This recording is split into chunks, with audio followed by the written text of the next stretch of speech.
Welcome to the exciting conclusion of Waiting on the Trade, The Dream Journal. I'm Patrick Fitzgerald-Fleck, and as always, I'm joined by Matthew Ledger. Hello. And Michael Drew. Yeah! In this final episode, we're discussing Volume 0, or was it 11? I don't remember what they actually called 12, because Endless Nights is 11. No, that's wrong. Well, we're discussing Volume 0, the Sandman Overture. All right, Matt, let's get that synopsis. In Overture, we wind the clock back to 1915 and witness the near-cataclysmic events that set the stage for Morpheus's capture at the start of Sandman. We also dive deeper into the Sandman mythos, learning more about the Endless, the structure of the Sandman's cosmos, and perhaps most importantly, Dream himself. We're here, guys. We made it. We've read all the core Sandman comics. And again, if you missed our previous podcast about Endless Nights, it does exist. It's back there in the podcast feed or on YouTube. We're not going to relitigate it. It's good. We talked about it. We power ranked the stories. Yeah. We had different opinions about it. Mike already gave his favorite issue of it, so I feel like we're all caught up. Yeah, the Desire one. Yeah, everyone's got the Endless Nights content that they need. Yeah, we can move on to this. Desire's fine. Desire's great. There you go. Desire's who we appreciate.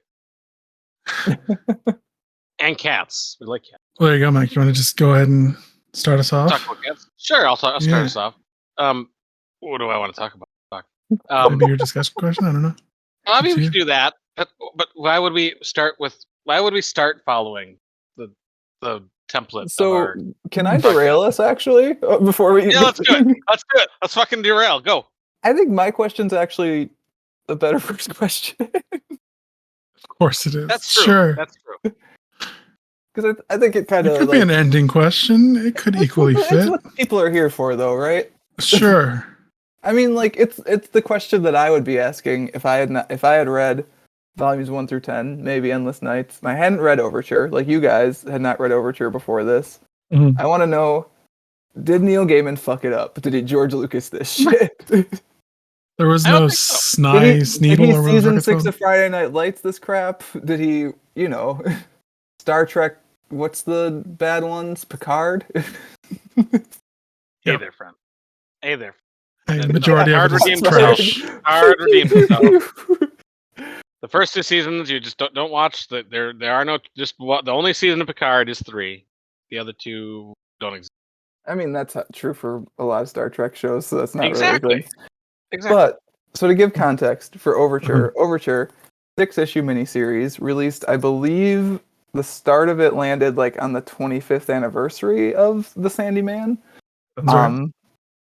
And then it released very irregularly from there. I've got the single issues actually, so let me look at the cover dates for issue 1 and issue 6. Yeah, issue 1, December 2013. Do you want to take a guess on when issue 6 is? 2018. Oh, it's not that bad. It's not that bad. 2016. November 2015. So 15. Almost 2016. Pretty close. So I remember in the course of like 2 years.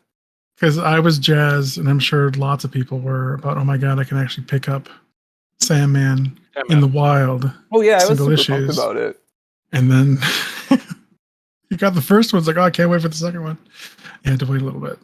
Let's see, the second one, because I think part of the reason they did that director's cut edition that I got you, Pat, of issue 1 is just to like put out content to remind people that it existed. Because the second issue didn't come out until September of 2014. Yeah. So I think a lot of people probably fell right off this bad boy and probably didn't finish it. Like probably never finished it or read it all the way through. Because like, I mean, that's me. Yeah, I mean, like, I don't remember. I think I was still regularly going to the comic shop for all those years. So I like saw it when I was there, but I would not have remembered that it existed if I was not going to the comic shop otherwise. Sure. Yeah, I got the first. You gave me the first issue, and I don't know where I got the second one. I don't know if I picked it up or if you gave me it as well. Oh, I'm sorry. I misreported the second issue. The second issue is May 2014, not September 2014. I was looking at 3. Don't want to exaggerate it. Oh, there you go. It's only about 6 months. Yeah, I definitely got the first 2, read them, forgot about them. Waited years and now finally have read Overture. And what did you think? Was Overture a worthwhile addition to the Sandman mythos? Was it good? Did you like it? Did he fuck it up? Misa think that it would have been better off if there were a Jar Jar Binks version. Something for the kids. Hope Wonderful Lost Nebula was actually Boss Nass. You would have liked it more. That's right. I did it. I think it was worth it. Like I was thrown for a loop at the beginning because it's like there's plants and they're fucking talking and eating each other, but it was good. Yeah, I agree. I think it was a very solid Sandman story. If you were to ask me, is it essential that people like? Is it required reading? I would say probably not. I think it does a good job of answering some questions that people have. Like, I love the fact that he gave us the answer about who the parents of the Endless are. That's sweet. I was thinking about it this morning, and I think it did a really fine, good job of walking the line that I think, like a reader like you, especially Pat, would want of being a good story, but also doing enough of a lore dump here and there to be satisfying to people who just want to show up to get lore questions answered. Mm-hmm. I think it does a really good job of threading that needle by interweaving some stories in here and bringing the Endless's parents in, and it Glory shows up for a second and we're going to get into that, and his deal's not explained. Yeah, and again, we'll get into probably that. My biggest question at this point.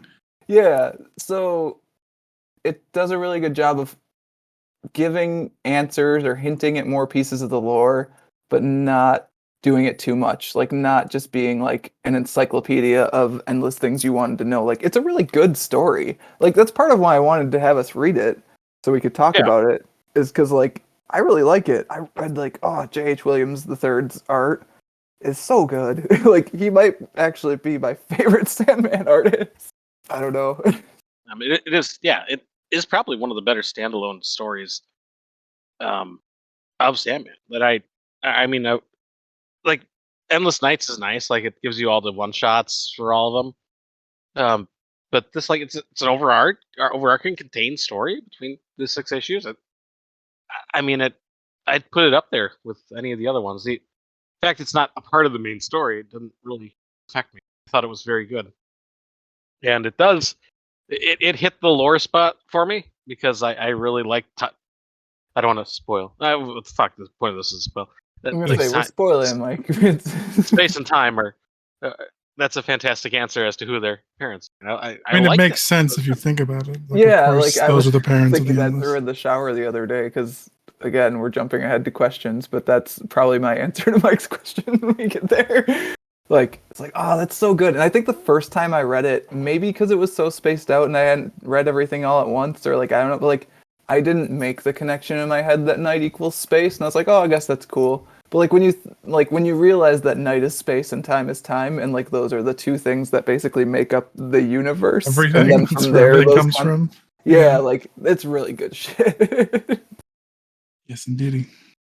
Yeah, it is a very Sandman story for sure.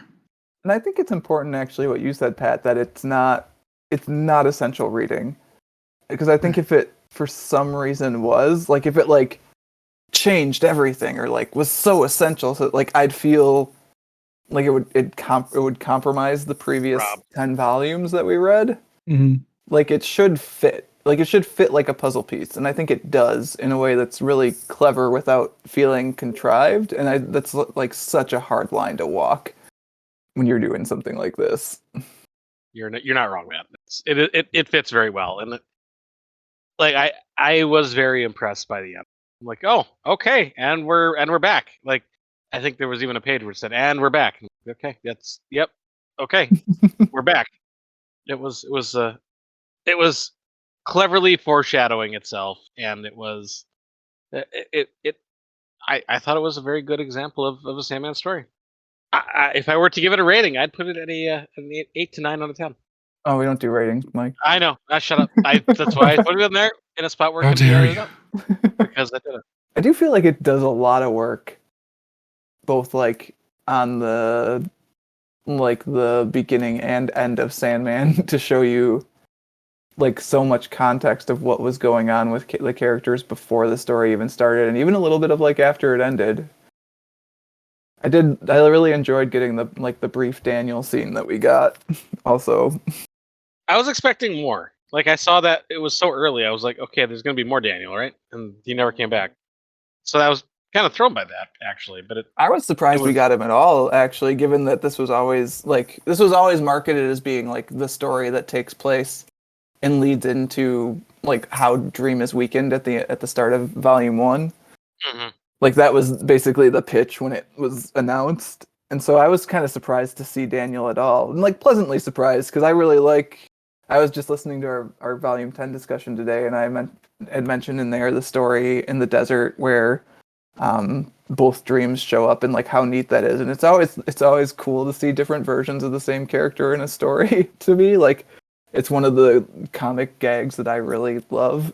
So before we move on from this question, I'm going to make you guys pick like one notable like spread or sequence from the art that you really liked and talk about it. Wow. Why? Why are you gonna do this to us? I thought you were a friend. Because it's so pretty and I want to talk about it. And this is the podcast where we get to do that. I can go first, so you guys, I can vamp a No, little bit. fuck So you. you guys, No, go ahead, Headline. Mike. If you're gonna make me do this, I'm going first. Please do. But Yeah. it's actually probably the I can't remember which page it is, but it's the spread where we're seeing all the different species on this that are like it's very early on, and there's just like a mammal species, a sentient plant species, and Page 1. Are you talking Yeah, about? the page one, first yeah, page. page one. It's delightful. It's great. It's like there. So you start in London, sure, but this ain't no human shit, and it's you got to be impressed by just the cleverness of how far out there he goes. Like a sentient species of plants that are like man-eating plants. That's fantastic. I really appreciated seeing that. It was great, and there is a lot of very impressive art in this story, but it opens up pretty fantastically. Like I think it goes so crazy just so you see how the art is going to progress throughout, and it's worth noting. I thought it was excellent. Pat, do you want me to stay in line? You can go next. Go for it. Okay. The thing that always jumps out to me from this story is also from issue 1, unfortunately, so we're not spreading it around a lot. But it's definitely the sequence with the Corinthian where all the panels are the teeth of his eyes. From Like, inside, like the viewpoint is his eyes. Yeah. it's so fucking, it's creepy, and like it's such a cool gimmick. And like the last one being a page from Destiny's book, also cool, which leads into another great spread where like Destiny's book becomes the panels of the comic.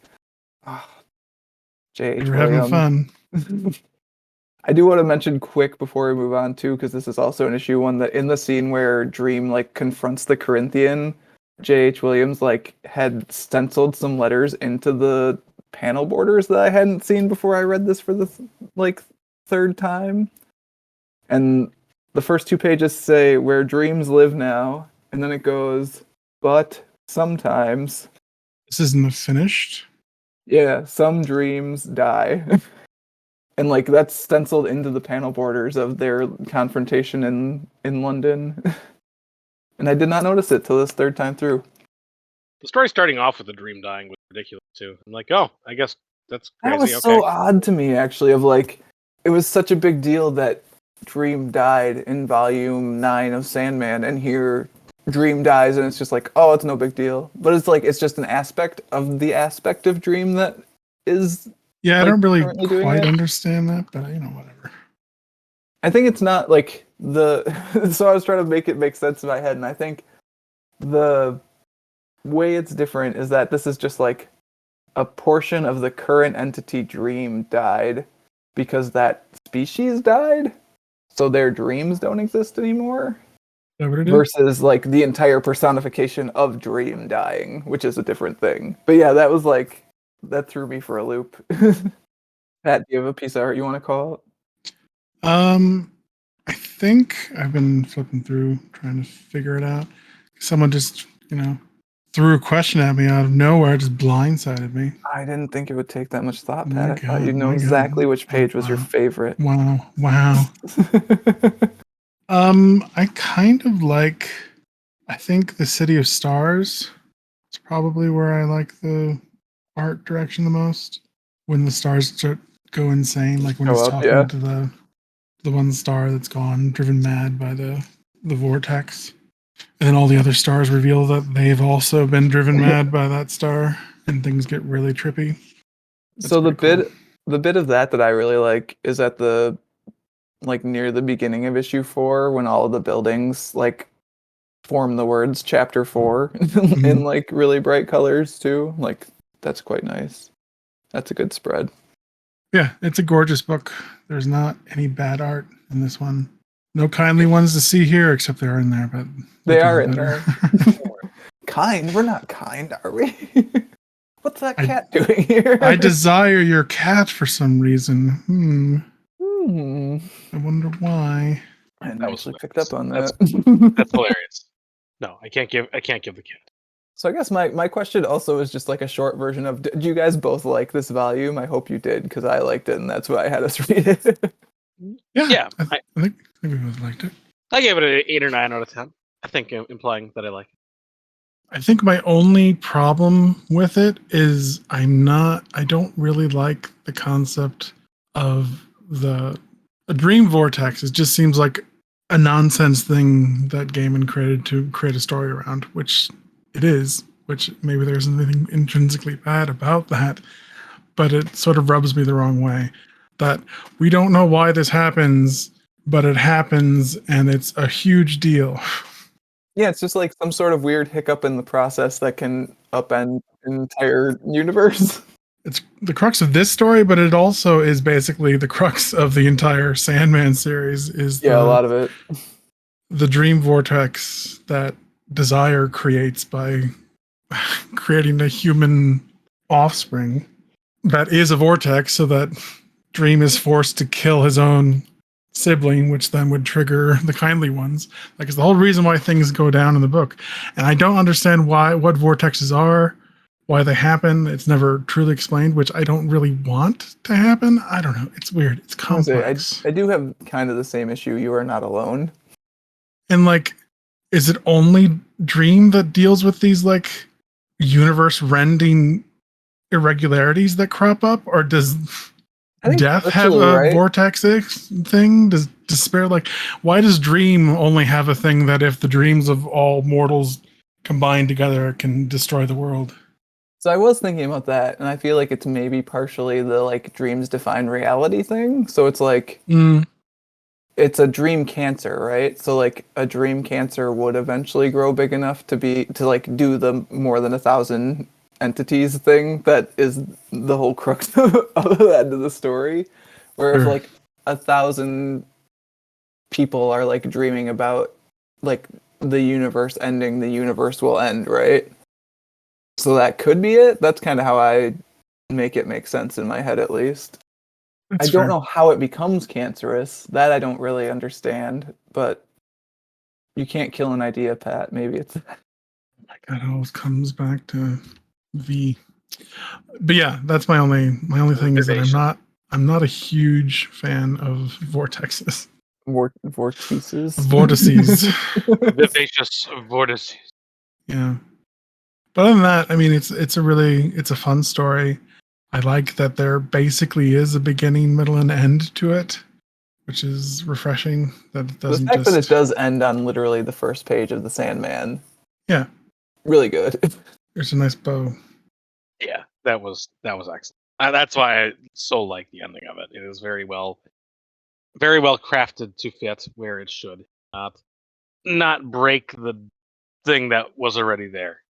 I really like the universe ending though too. The art on the spread where the universe like is where everyone's finally dreaming and it just goes black for pages. I like that. Mike, you would like the spreads where Dream's penis shows up. I see a red door and I want to dream peen. It's true. Dream peen. There was a dream peen there. I'm disappointed we didn't get to see Bast more. I was really excited. I was sure she'd be in more of it.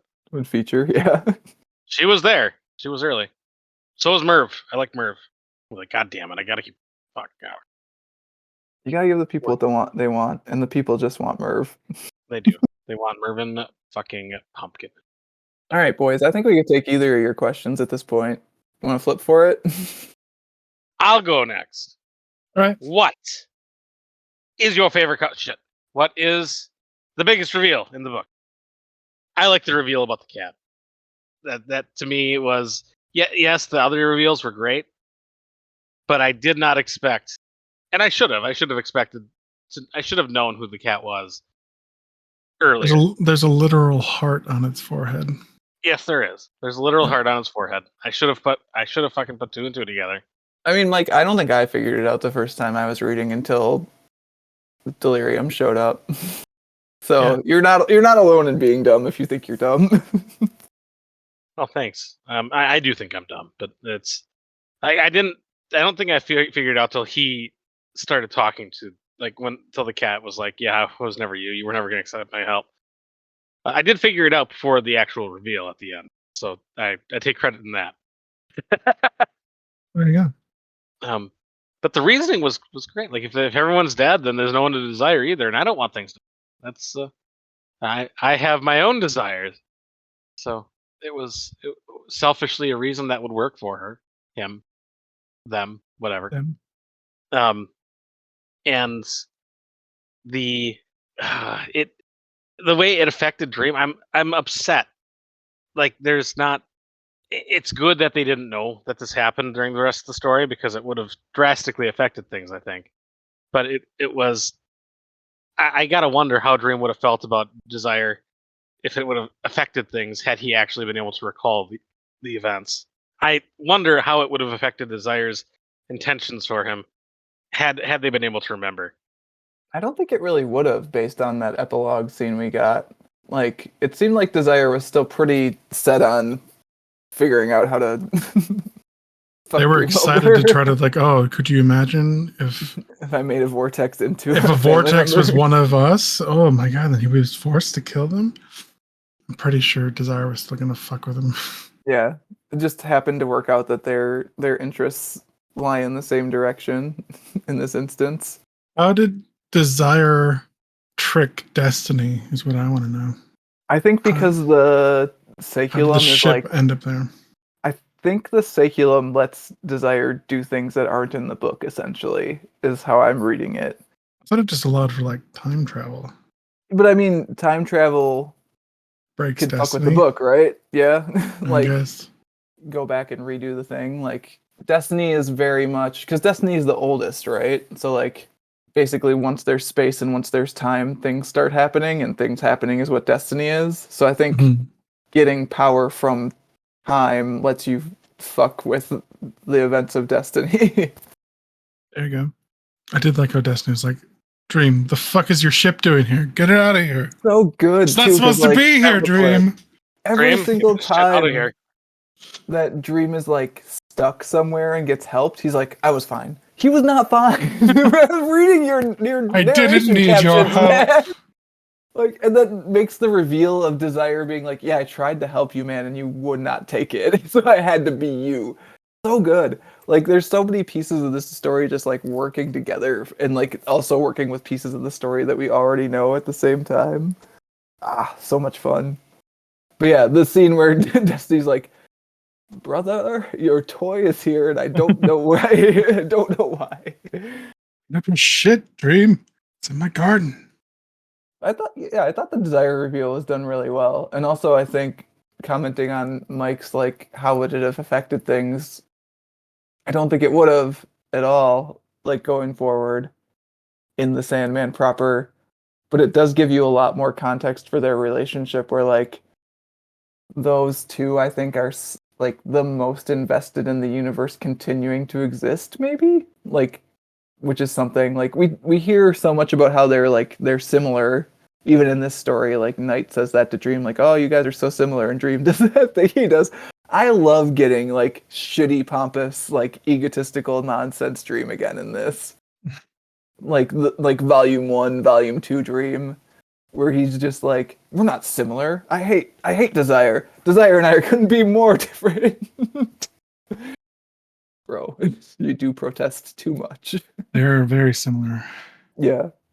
It's like it Which makes totally them- makes sense that those two would be the two who end up working together to do it, but the fact that Desire basically has to like it is so weird early on, and then like, but you just buy it because like the writing is so good and the line of dialogue is so good, where the cat's like, "I'm a cat. Cats can do whatever they want, so I'm still." Why are you still here? Well, I Yeah. didn't want to go. Oh, okay. Oh, all right, that makes sense by the rules of Goddamn Sandman cats. logic. Could Dream have avoided the entire story if he just gave family ones? I don't think so. He gave the kindly ones what? Desire. Or just I give think him it was desire? They wanted the cat, and if he was like, "Yeah, sure, fucking take it." What would have happened? I don't know. I mean, like you said, it wasn't his to give. I mean, yeah, but it's cat. I don't know. I don't know what I'm trying to say here. I It mean, would have been again, hilarious. even the fact that they were like, "Why is this cat here? This cat's not supposed to be here." I think again speaks to what Pat was saying about like how did any of that happen? And I think it's got to be the Saculum, like letting Desire do You're things right, that are events. not in the thread or not in the book. Yeah, because the thread and the book are actually very similar. Now that I think about it, Is what the plant burning alive was one attempt, right? Is that what it was? I don't remember now. I don't think we see the other attempts. I think we're only seeing the third attempt. I think Desire says one of them died on the bridge to the city because they wouldn't take Desire's help. Yeah, Yeah, I don't know if we actually shown. I think we're only seeing the third attempt because it's timey-wimey stuff, not different personifications of dream stuff. Sure. I think the biggest reveal might actually be that the Morpheus we read about for 75 issues is not actually from the universe we were reading in. And I think that might actually play into some of how Sandman goes. What do you mean he's not from this universe? I mean, even at the end, right? Like, Glory comments to him. Let me go find the exact, like, quote here. Because he recreates it, is what you're saying? He's Yeah, from the past one that should have died. he's from the other universe, yeah. So it's like, you saved the universe, you repaired a disaster of your own making. You do not belong in this part of creation. You must be tired. I think And, he like, means he's in the wrong part of the universe at the moment. I don't think he belongs in the universe. I think he's not the correct dream. I mean, I guess you could read it that way, but I just read it, you're a long way from home. I mean, that could be true too. I guess part of the other thing I'm thinking about is like when we read, I think it was actually the Kindly Ones. I had happened into some Reddit threads about people talking about like, oh yeah, in Overture, Morpheus learns that like there is another dream that returns the Saculum to his father. So even if subconsciously, like he knows that at some point he has to die.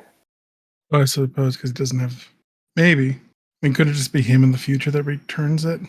I mean, no, because his father like literally says, "Well, you returned it, but not you. But it doesn't matter." And Morpheus is like, "What?" So I don't know how much he actually absorbs the fact. And the Reddit threads were making a very big deal of this, and maybe a bigger deal than you would like. Reddit? What? Right, Over imagine. analyzing a thing? Oh, yeah. The Sandman Reddit is actually like kind of fun. I dip in and out. I dipped in for our third question about the first circle too, and I have some Reddit nuggets for that also. But yeah, I don't know. I think like the fact that the Morpheus we see throughout all of Sandman is not actually the Morpheus that like is of the universe that we're reading about is interesting to think about, given the fact that he ends up not quite fitting, right? Like that's part of why he ends up building his Rube Goldberg machine of suicide. Sure. I still don't think that's what Glory's saying, but yeah, sure. I mean, it's up to you, man. I've actually always read that way. So that's not a Reddit influenced thought. That's an original Matt Ledger thought. It's an interesting interpretation for sure. And I did also like getting the story of Dream and Eleonora, because that's again, as a person obsessed with the Dream Desire feud and how it started and how it's going. Like that's a key piece of like business that we needed some resolution on. Or when you posed the question about was the events of Heart of a Star in Endless Nights the kicking off point for their animosity, the feud between the Dream and Desire, I was trying to figure out if the Alanora events happened before or after. It was Endless definitely Nights. after, because I went back to look at that today, because I wanted to look at the dream story for, again, reasons Yeah. that we'll discuss. And I was reading it, and I was like, oh shit, I was wrong when we talked about Volume 10. This is actually, at least for Dream, the starting point of the Dream Desire feud, because he shows up at the Parliament, or whatever they're calling it, in this, which I think is, oh no, it's not in the City of the Stars, but the Stars are hosting it, I believe. Correct. Yes. I just read this today and I'm still fuzzy on it. Sick Yeah. brain's working overtime. And Dream's all like, Desire is my favorite sibling. You have to meet Desire. Yeah, but I felt that was him riding the high of being in the middle of a new relationship that Desire gave him. So that was him just being all happy. So my read of it is that at that point, the Parliament thing where he shows up with Kilala, who is a proto guardian of the universe, and then she ends up cheating on Dream with her star, which is the star for Oa. So, oh man, come on. Stoa is such an asshole. So dreamy. So He shows dreamy. up I right don't here, know. I'm just like, Stoa, get out of here. My read on it is that somehow before that story, Dream had fucked over Desire and not even realized it. And then Desire was like, all right, now I'm going to mess with you. And like, we got part 2 of the feud, but I don't know if we ever got part 1, is now my personal headcanon. I don't know if Desire needs a reason. I think they just I mean, that's like also possible. fucking with Dream. Just got the idea in their head and was like, well, I'm going to do this. But I feel like we've seen a similar, like when Desire has granted something for Dream, and Dream all of a sudden does a 180 on his feelings towards Desire for a short period of time until Desire's trick plays out and he's pissed at them again. Because isn't the same thing that happened with, it's not Nuala, what's the first? The lover that he damns to hell. First. Yes. I can't remember her name. Yeah, it's like Nuala, but not Nuala. Nada, right? Nada? Nada. Yeah, that sounds right. There you go. I feel like the similar thing happened there where he's like, oh, Desire, you did this for me. It's so great. Oh, it's falling apart. And I hate you. How could you do this to me? It's goddamn true. So I don't know. I do think it might be the first falling out, but I don't know if there needs to be an instigating. Like, I don't think Desire needs a reason. I think reason? Yeah, that's fair, I think. They just want to piss Dream off. Yeah, but like one of the things I had mentioned in the previous discussion is like the thing I want to see. Like one of the things I want to see is just like 0.0 of the feud. Like when did it start? What happened? And I don't think we've ever seen that, and I don't think we ever will probably, and that's fine at this point. But like, I mean, I think Heart of the Star is probably closest we'll get to it, but yeah. Yeah, but like we definitely did get some more context of it when moody emo boy like took this like actually really nice gift that Desire gave to him, and was did Desire create? I don't want this anymore. She's got to be from, if not Earth, like at least reality, right? Because she mentions she says she's made of light. Go back. She's a creature of light, I believe is how she describes herself. Eleonora and she doesn't have a name. Dream gives her name. Yeah. Eleonora name meaning is the second suggested Google search. Ooh. It's pity? Damn. Oh shit. Dream, why would you do that? Fuck. That's rough. Pity. Oh my god, you just doomed the relationship beginning. Rough. Let's just let me see, just in case. I'm getting multiple results that say pity. Oh, Dream. You absolute asshole. What the fuck, an asshole. Also potentially means light, luminous, radiant, brilliant. Let's go with that. Sure. The fact that it potentially means both, I wouldn't be surprised if Neil Gaiman knew it meant both, given that he's a deep cut man. Oof. But yeah, that one has to happen after because Delight shows up in the middle of her changing into delirium. Yeah, she's definitely just Delight when they do. I think the Parliament thing is very early on. I think it's like billions, like eons and eons in the past. I think they're partially setting the rules of reality at this that is point. what it gets into my next question. It does, think yes. That actually might be the first circle.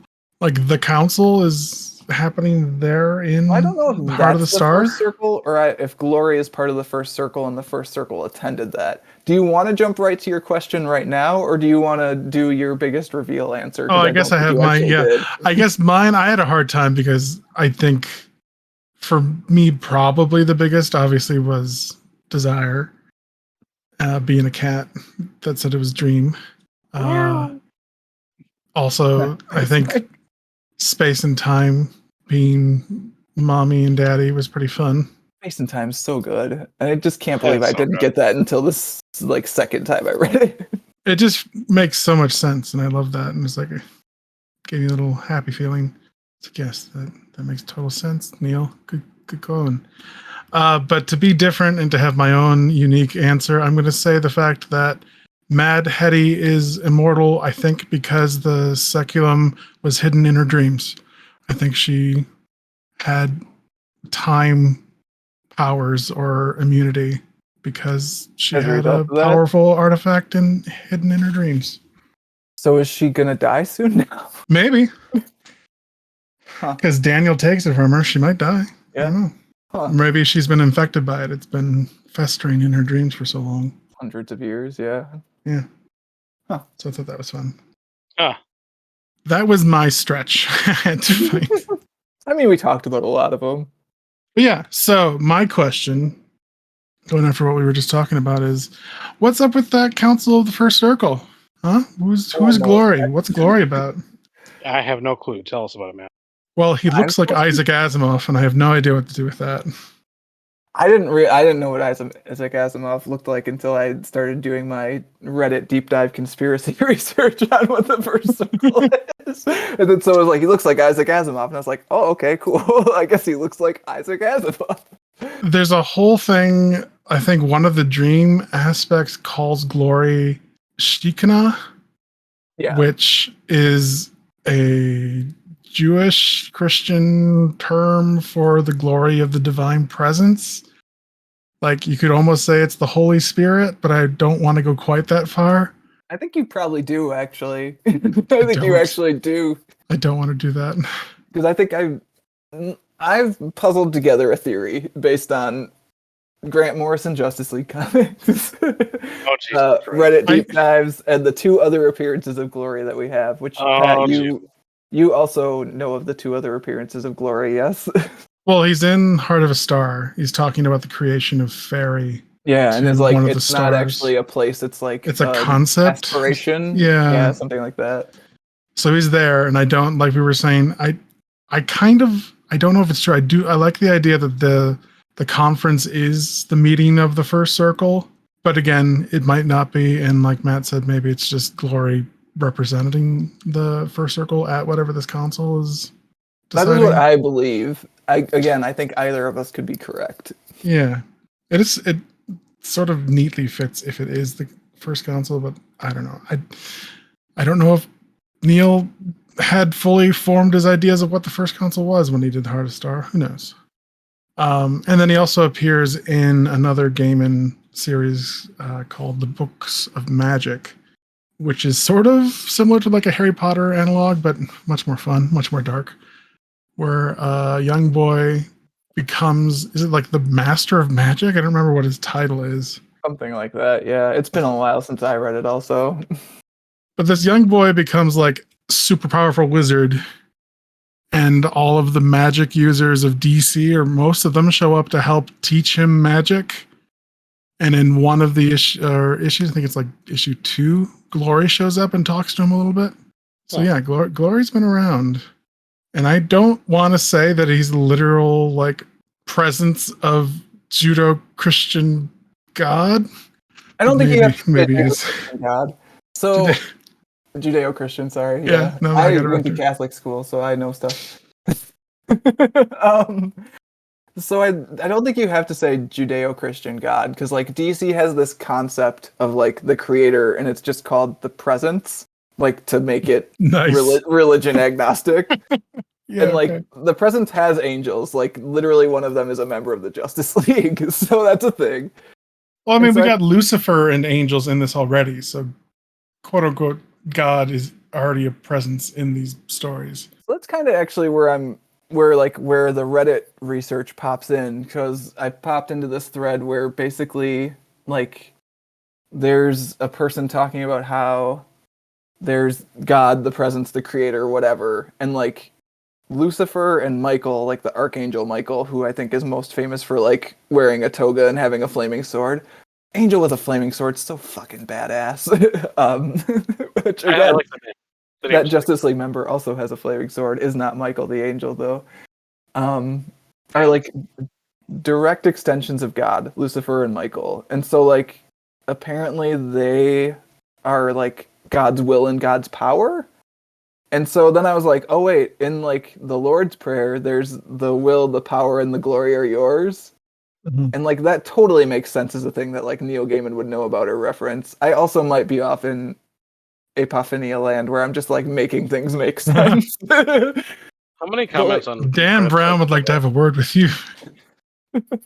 I'm sorry, Mike. I spoke over you. What were you saying? I was wondering how many comments on these Reddit threads does it take to get to that? it's literally the top The main comment on post. the first Reddit Uh, thread about the first fair. circle that I found. I have 3 of them that I bookmarked this weekend before we talk. But like it totally makes sense to me that there would be the will, the power, and the glory, and that's the like first council. Like those are the 3 like I guess representatives of the presence that are like responsible for helping set the rules of reality along with the endless and the stars, I guess, and whatever Yeah. else was at that parliament. Like so that's what makes sense to me. And then also like Lucifer is probably also not a member of the first council anymore if I had to guess. But who knows? Yeah, I don't know. It's weird to have entities that seem to have a higher authority than the endless, right? Yeah, Like, I don't know if it's higher. I think it might just be different.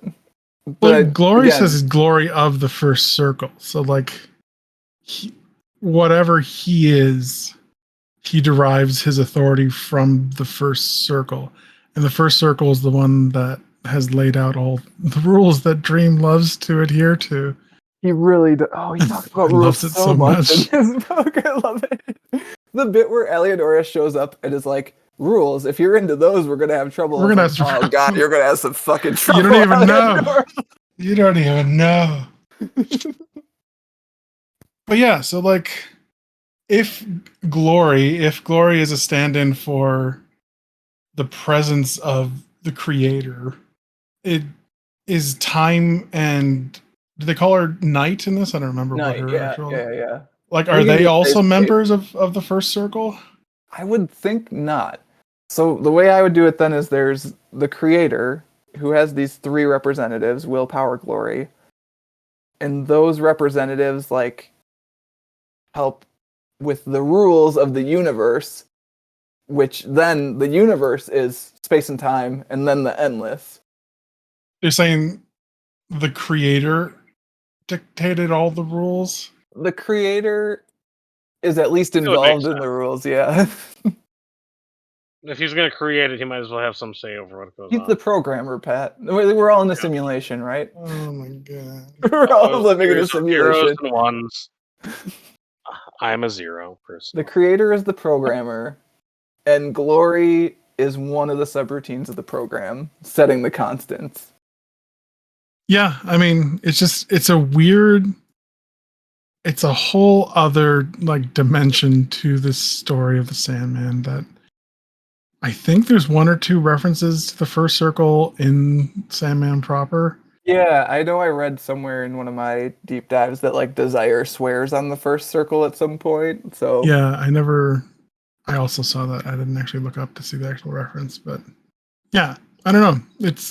It's cool that it was hinted at, and it's also sort of cool that we don't know I anything about love it. that when Glory shows up, it's not like I am Glory of the first circle. This is the first circle. This is how it works. Like that's so much of what I love about what this volume is doing, and that it answers some questions.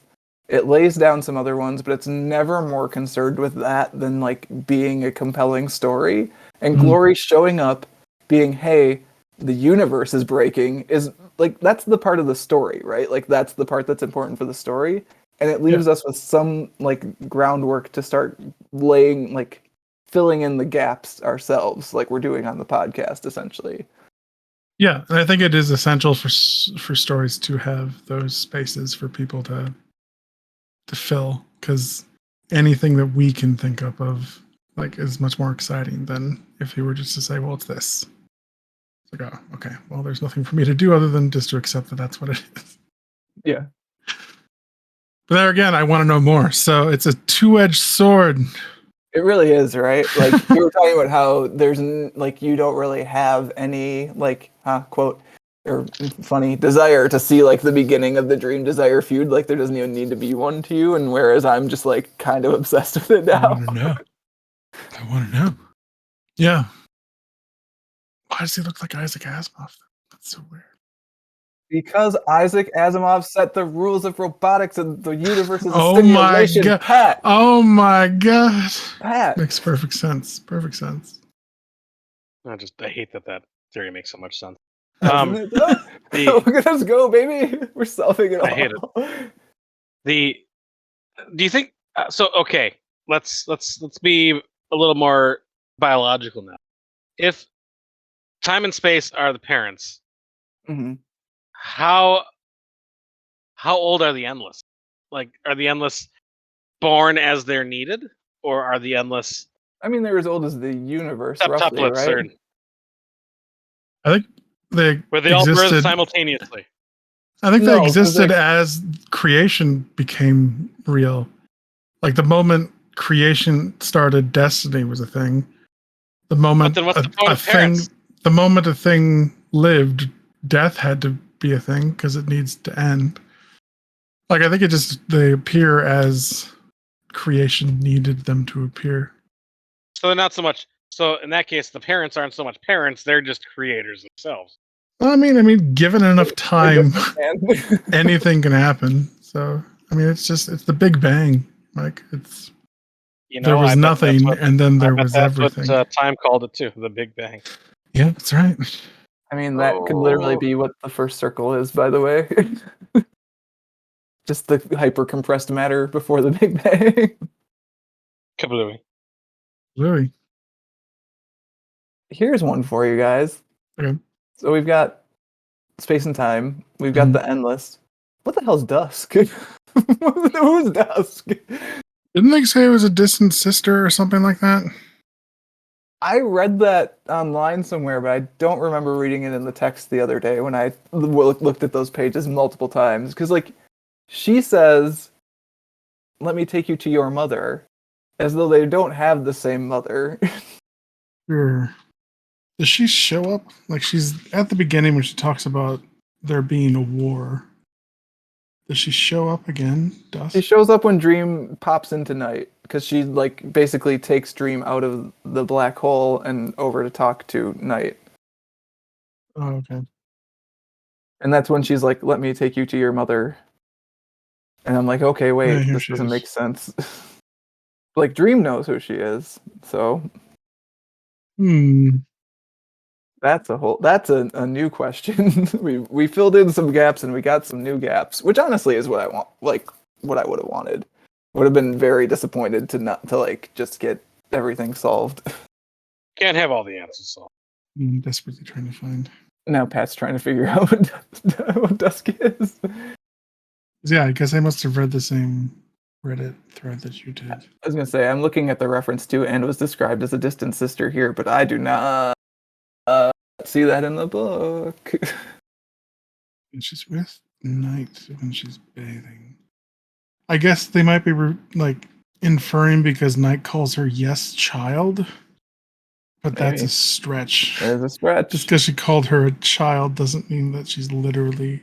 And again, Knight's I would child. say the thing that Dusk says, where she says, "Let me take you to your mother," would very much overrule the other slightly oblique thing. Yeah. The Sandman wiki says, "Is Night's handmaiden," but again, that feels like something someone just made up. So, Well, I mean, she is Knight's handmaiden. true. She acts in that capacity. That's Yeah. not what I want to know, though. Who is she? Well, Dusk is literally what?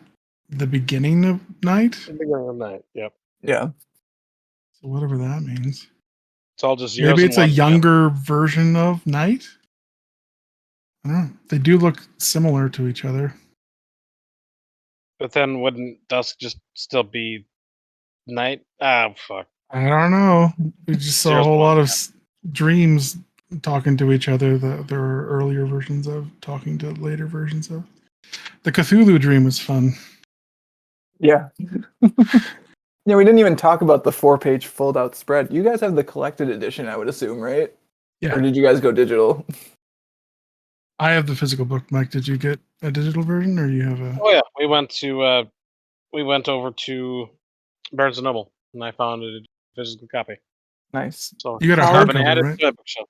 Yep, hardcover. How even. does the fold-out work in the collected edition? Because I have Awkward. the literal single issues.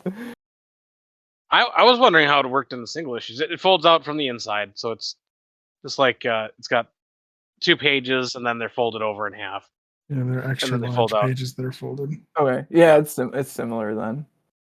Okay. I can't imagine getting a fold out in a single issue. That's nuts. Oh, they happen. I mean, it was surprising for sure and like very neat. I do think this is one of the most like technically good volumes I of like Sandman them for a lot of in. reasons. I like them in theory, but practicality, I'm not a fan of That's fold-out fair. spreads. I appreciate the art, but I can't. Like, I'm so worried of ripping them when I like pull them out. I don't know. I'd rather just have it smaller on a page that I feel like I wouldn't tear as I try to examine it.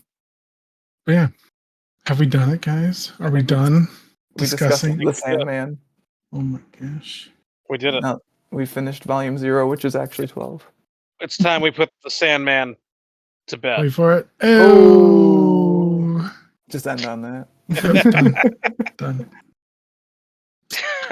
Well, now that we've finished the Sandman, of course, we've all prepared recommendations, right? If you like the Sandman, you should be reading. I was wondering whether you wanted to do recommendations at the end of this one or not. I mean, if you got them, you can throw them out. I mean, I've If you like heard the Sandman, you should watch Battlestar Galactica. Best show that's ever been made. And then listen to Battlestar Bros, the best podcast that's ever been made. Besides So this true. So true. Commander Shepard said so, and I believe her. She did. It's true. No, I mean, like, I've heard the current Sandman stuff is good. I mean, I know Mike really likes those Death miniseries, which I think I've read like once and don't remember enough about to recommend them. I did enjoy the Death miniseries. They were good. But then again, I like Death, the character. So it's maybe up my alley. Otherwise, I would recommend that we peruse some Dogman books, because Dogman is a fantastic comic book character that carries a lot of weight. Oh, And no, Mike, not for us. Not recommendations for us. Recommendations for people that like the Sandman. Well, they should like Dogman too. It's Dogman. Okay. It's like Sandman. You just change. It's like a Sandman, only it's a I dog. will say Dogman actually similarly wild from what I've read of it. Pat, you got anything? Otherwise, I have one more. Like, it's tough. Other than Sandman, I don't really read much like horror comic books. I guess in that vein, the closest I can get is Matt, help me. What's the series? You know, the one Lock and Key. I was gonna say you have to say something about it. No, I said it was a horror series. You should know what I'm talking about. Oh, okay. Lock and Key is probably the closest I could do for like a horror comic book. I have been meaning to read was it Junji Ito? Is that what it is? Yeah, some of those are I good. wonder- Not really the same thing, I feel like. No, that's more shock horror kind of stuff. Otherwise, Saga, I feel like, touches on the kind of grand scope that Sandman does. More contemporary and more. Yeah, I would say that's a good recommendation. Just like very similar. Like if you want to just get invested into a world and go really deep into it. I haven't read much beyond. I haven't read anything past volume 1, but Monstrous. I really liked the world building that do. Like it's really in depth and reminds me of the kind of world building that Gaiman does. I don't know where it goes. I don't know if it holds up, but I've enjoyed the first volume. I've been told it holds up. Sweet. But I don't know. Hey guys, I got a comic book series. You do, yeah. No, we can't do that one yet. Oh, you're right. Go, I'm sorry. You submitted your questions first. You have. So I think actually the spiritual successor to Sandman, as far as like a long running comic series that's kind of about stories and also like has really deep lore and also is very good, is The Wicked and the Divine, actually. Oh, interesting. I thought you were going to say die. No, I mean, I really like Die. I don't think it's quite the same thing. And like The Wicked and the Divine to me, part of it is that like it runs so long, like in the same way that Sandman's like what, an 81 issue thing for what we read, plus 6 more for Endless Nights. So Sure. somewhere near 90. Like The Wicked and the Divine is like it's long running. There are mysteries throughout that you want like explanations for. There's deep lore. Like it definitely is, at least in some parts, like about stories, at least the stories we tell ourselves about who we are, for sure. Like, and the art's so fucking good. Like the art, like in a way that Sandman, honestly, as we read through it, I was like, oh, this is kind of inconsistent, actually. Like The Wicked and the Divine's mostly Jamie McKelvey and Matt Wilson throughout it, and they're very good. So I like, if I had one recommendation for someone to jump over, it might actually be Saga. You might actually be more right than me, Pat, but my second one would definitely be The Wicked and the Divine. Sure, I can see that. I still need to finish that. Good, Pat. That's one we should do. That's one we should do. I got to the part where things start get really crazy, and it's like, oh god, I had to step away, and I never came back. So I got to do it. Yeah, boys, I really enjoyed doing this with you. So we'll do something again for sure. This is not the last you've heard of us. Soon, Attack on Titan. Oh, I don't know about that. So yeah, that I think is actually going to wrap us all up. If you stuck around for even a little bit of this nonsense, I thank you. That's great. I applaud you. You have our respect. Congratulations. Perseverance. You've done it. And yeah, we'll probably be back with some other nonsense. Just give us time. Time and space, and anything can happen.